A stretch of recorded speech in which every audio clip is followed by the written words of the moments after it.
Hello अस्सलाम वालेकुम viewer, मैं हूं एहसान आलमानी। आज जो मैं पढ़ाने जा रहा हूं वो सिंटेक्स बुक बोर्ड क्लास 9 की एक्सरसाइज नंबर 1.3 है।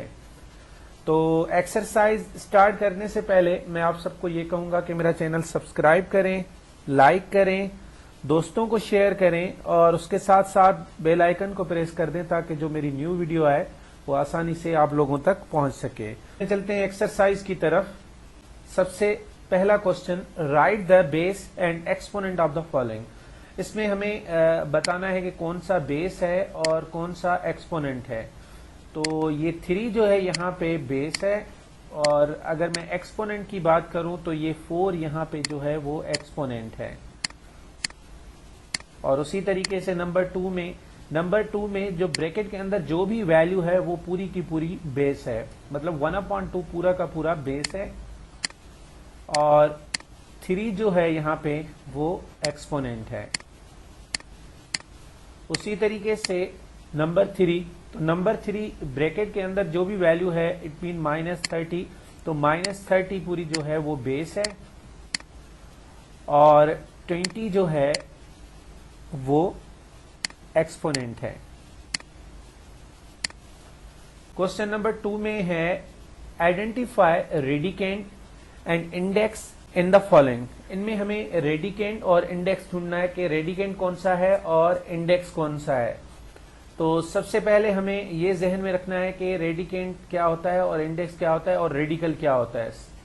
तो अगर मैं क्वेश्चन नंबर 1 की बात करूं तो क्वेश्चन नंबर 1 में जो अगर मैं क्यूब रूट ऑफ 5 को इस एज अ एक्सपोनेंट फॉर्म में लिखना चाहूं तो भी लिख सकता हूं। मतलब जब ये मैं रूट हटाऊंगा ये जो 3 है ये 1/3 हो जाएगा पावर की कंडीशन में। मतलब जो डिनोमिनेटर होता है, अगर फ्रैक्शन है किसी की भी पावर, जो डिनोमिनेटर होता है वही रूट होता है। तो यहाँ 1/3 जो है वो इज अ एक्सपोनेंट है। अगर बात करें कि कौन सा इसमें रेडिकेंट है, कौन सा इसमें जो है वो इंडेक्स है, तो काफी स्टूडेंट यहाँ पे कंफ्यूज होते हैं। जैसे कि 1/3 बताया मैंने, तो 1/3 ये जो है वो जो है इंडेक्स नहीं है, इंडेक्स सिर्फ और सिर्फ 3 है। तो ये जो साइन है रेडिकल की साइन है और 3 जो है वो इंडेक्स है। और उसके बाद अगर मैं रेडिकेंट की बात करूं तो ब्रैकेट मतलब जो रेडिकल के अंदर जो भी वैल्यू है, रेडिकल के अंदर 5 है तो जो 5 है वो रेडिकेंट है। और 1/3 की बात करूं तो 1/3 जो है वो एक्सपोनेंट है। वो जो है उसको हम जो है इंडेक्स नहीं कह सकते। इंडेक्स सिर्फ और सिर्फ इस वैल्यू को कहेंगे जो कि ये वाली वैल्यू है। तो ये इंडेक्स जो है वो सिर्फ और सिर्फ 3 है। तो हमें ये चीज जहन में रखनी है कि इंडेक्स क्या होता है और एक्सपोनेंट क्या होता है। तो काफी स्टूडेंट यहाँ पे कंफ्यूज होते हैं कि 1/3 इज इंडेक्स। नो, 1/3 जो है वो एक्सपोनेंट है। जो इंडेक्स है वो 3 है, जो आपके पावर में डिनोमिनेटर की जगह है। उसके बाद क्वेश्चन नंबर 2 जो है वो 4th root of x/y, x/y 4th root. जहां पे अगर मैं इसको एज अ एक्सपोनेंट फॉर्म में लिखना चाहूं तो X Y and whole power 1/4 लिख सकता हूं। तो यहाँ पे इजीली हम अब सॉल्व कर सकते हैं कि यहाँ पे जो 4 है वो इंडेक्स है और x/y जो है वो रेडिकेंट है। बात करने क्वेश्चन नंबर 3 की। अब क्वेश्चन नंबर 3 की बात करें तो क्वेश्चन नंबर 3 में 5th root of x² yz। तो ये जो भी रेडिकल के अंदर है वो सारा का सारा रेडिकेंट होता है। तो यहाँ पे जो रेडिकेंट है वो x² yz है और जब मैं इंडेक्स की बात करूं तो इंडेक्स सिर्फ और सिर्फ 5 है। इसको अगर हम एक्सपोनेंट फॉर्म में कन्वर्ट करें तो इसको इस तरीके से भी लिख सकते हैं x² yz and whole power 1/5। और अगर इनमें आइडेंटिफाई करें कि इसमें इंडेक्स कौन सा है और रेडिकेंट कौन सा है, तो इंडेक्स जो है वो 5 है और जो रेडिकेंट है वो x² yz है। Now question number 3। Question number 3, transform the following into exponential form. हमें करना क्या है, ये रेडिकल फॉर्म है, इसको हम कहते हैं रेडिकल फॉर्म। इससे कन्वर्ट करना है एज अ एक्सपोनेंट फॉर्म में, जिस तरीके से पीछे हमने किया एक जो रेडिकल फॉर्म था उसका रेडिकल हटा के उसको क्या कर रहे थे हम, एक्सपोनेंट फॉर्म में ला रहे थे। तो यहां पे भी वही सेम करना है। यहां रूट, ये है रूट, इसको कहते हैं हम स्क्वायर रूट, मतलब 2 का रूट। जब इस रूट को हटाएंगे तो इसका होल पावर देंगे 1/2। हमें हमेशा याद रखना है कि जो रूट होता है, मतलब जो इंडेक्स होता है, वो अगर पावर फ्रैक्शन में है तो वो आपका डिनोमिनेटर वाला जो वैल्यू होता है वही आपका रूट होता है। तो इसका मकसद ये स्क्वायर रूट ऑफ 3/4। अगर इसको एज ए एक्सपोनेंशियल फॉर्म में लिखेंगे तो 3/4 और होल पावर 1/2, ये इसका एक्सपोनेंट फॉर्म है। Number 2, again square root of xy power 5। जब रूट हटाएंगे तो होल पावर 1/2 लिखेंगे। अब अगर पावर के ऊपर होल पावर हो तो हम क्या करते हैं, पावर को आपस में मल्टीप्लाई करते हैं। तो 5 को अगर मैं 1/2 से मल्टीप्लाई करूं, देखिए अगर मैं 5 को 1/2 से मल्टीप्लाई करूं, ऐसे समझें, इसके अपॉन में भी 1 है, तो 5 1 जा 5 एंड 2 1 जा 2। तो इसका जो आंसर बनेगा वो 5/2। तो xy होल पावर जो बनेगा 5/2। तो ये इसका एज अ एक्सपोनेंट फॉर्म है। तो पहला मतलब जो क्वेश्चन है वो रेडिकल फॉर्म में है, ये हमें जहन में रखना है कि रेडिकल फॉर्म क्या होता है और एक्सपोनेंट फॉर्म क्या होता है। जो क्वेश्चन था वो रेडिकल फॉर्म में था और जो हम आंसर निकाल रहे हैं वो एज अ एक्सपोनेंट फॉर्म है, मतलब उसको एज अ कन्वर्ट कर रहे हैं किसी दूसरे फॉर्म में। एक रेडिकल फॉर्म है, उससे कन्वर्ट कर रहे हैं हम एक्सपोनेंट फॉर्म में। Now question number 3, cube root of y/x and whole, मतलब y/x का जो पावर है वो -5 है। जब रूट हटाएंगे तो होल पावर 1/3 लिखेंगे। अब पावर नेगेटिव है, अगर पावर नेगेटिव है और उसको पॉजिटिव करना होता है तो ये रूल होता है, जो बेस होता है उसको हम क्या करते हैं, रेसिप्रोकल करते हैं। जब बेस रेसिप्रोकल हो जाता है तो पावर जो है वो पॉजिटिव बन जाता है। जैसे y/x है और इसका पावर जो है -5 है, अगर मुझे इसके पावर को पॉजिटिव करना होगा तो क्या करूंगा, x/y और इसका पावर 5 पॉजिटिव हो गया। अब अगेन वही पैटर्न कि 5 को 1/3 से मल्टीप्लाई करना है, तो 5 को अगर मैं 1/3 से मल्टीप्लाई करूंगा तो इसका जो आंसर आएगा वो 5/3 आएगा। कभी कभी ये होता है कि इसी टाइप के क्वेश्चन दिए गए होते हैं और उनको हमें लिखना होता है रेडिकेंट फॉर्म में। एमसीक्यूज में एक क्वेश्चन आ जाते हैं, जैसे कि अगर लिखा हो x y और यहां पे लिखा हो 3/4, तो आपको अगर इसको एज ए रेडिकेंट फॉर्म में रखना हो, रेडिकल फॉर्म में रखना हो, तो हमें ये याद रखना है कि रेडिकल फॉर्म में लिखने के लिए ये इसका इंडेक्स होता है जो इसका डिनोमिनेटर हो। तो इसको हम लिखेंगे कैसे, x y और यहां इसका पावर जो बनेगा वो 3 बनेगा और जो रूट, फोर्थ रूट है ये 4 यहां पे आएगा। तो इसी कंडीशन के क्वेश्चन कभी कभी एमसीक्यूज में आ जाते हैं, तो ये जहन में रखना है कि इनको हमें कन्वर्ट कैसे करना होता है।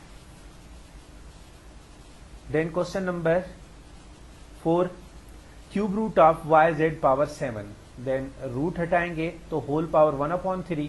अगर 7 को 1/3 से मैं मल्टीप्लाई करूं तो yz होल पावर 7/3। तो ये हो गया इसका exponent form. Next question, cube root of 27। अगर इसको एक्सपोनेंट फॉर्म में लिखेंगे तो सिर्फ रूट को हटाएंगे तो होल पावर 1/3 बनेगा। तो ये हो गया इसका एक्सपोनेंट फॉर्म। नंबर 6 में है कि क्यूब रूट ऑफ -64। अब -64 का पावर 2 है, देन उसका क्यूब रूट है, तो रूट हटाएंगे तो होल पावर 1/3 देंगे। अब 2 को 1/3 से मल्टीप्लाई करेंगे तो इसका जो एक्सपोनेंट बनेगा वो 2/3 बनेगा। हमें इसको सिंप्लीफाई नहीं करना, हमें जस्ट इनको एज अ एक्सपोनेंट फॉर्म में रखना है। रेडिकल फॉर्म में ऑलरेडी है, इनको कन्वर्ट करना है एज अ एक्सपोनेंट फॉर्म में। Number 7, cube root of 1/2 power m। अब रूट हटाएंगे, वही सेम पैटर्न यूज होगा, 1/3 और m को अगर मैं 1/3 से मल्टीप्लाई करूं तो इसका जो आंसर बनेगा वो 1/2, जो इसका एक्सपोनेंट बनेगा वो m/3 बनेगा। Now question number 8, fifth root of xy cube. अब जब अगेन वही सेम पैटर्न है, सेम तरीका है, जब इस रूट को हटाएंगे मींस जो रेडिकेंट खत्म करेंगे तो यहाँ पे इसका पावर बनेगा 1/5 और 3 को अगर मैं 1/5 से मल्टीप्लाई करूं तो इसका जो पावर बनेगा वो 3/5 बनेगा। क्वेश्चन नंबर 9, यहां पे सबसे पहले 3 पे स्क्वायर रूट है, फिर 4/3 स्क्वायर रूट पे अगेन होल क्यूब है। तो सबसे पहले क्या करेंगे हम यहाँ पे, सबसे पहले क्या करेंगे, इसका स्क्वायर रूट हटाएंगे।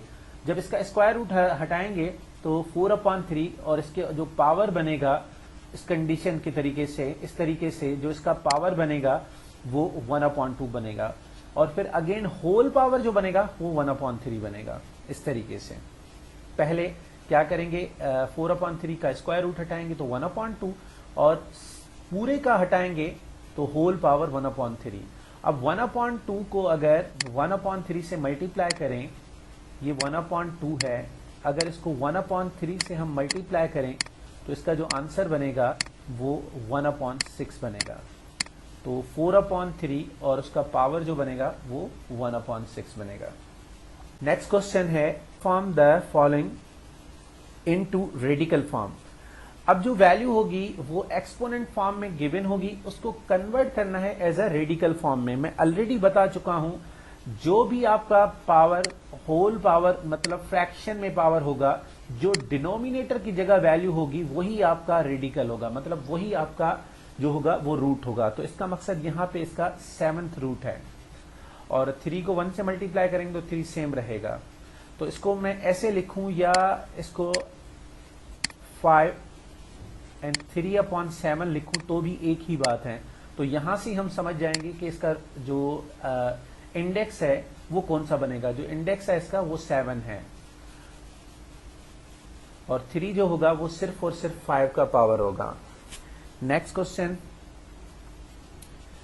ए बी और बी का जो पावर है वो -2 है एंड होल पावर 1/2। 1/2 का मकसद होता है स्क्वायर रूट, मतलब ए बी एंड बी का जो पावर -2 है उसका जो मतलब हमें जो अगर यहाँ पे देखें, अगर बी का पावर नेगेटिव है, अगर बी का पावर मुझे पॉजिटिव करना हो, अच्छा देखें ए बी है तो ऐसे समझें ए और बी के बीच में मल्टीप्लिकेशन की साइन है, यहाँ पे ऐसे समझे बी का पावर नेगेटिव है और अगर मुझे इसको पॉजिटिव करना है तो ऐसे समझे यहाँ पे इसके फ्रैक्शन में 1 है तो ए तो सेम रहेगा। अगर पावर को पॉजिटिव करना है तो यहाँ पे 1/b² आ जाएगा और 1 को अगर ए से मल्टीप्लाई करेंगे तो ए सेम रहेगा और अपॉन में इसके क्या आ जाएगा b²। तो square root of a/b²। Next question, 5/7 power 3 and whole power 5/7। Again वही सेम कंडीशन है, देखें यहां पे जो इंडेक्स है वो 7 है।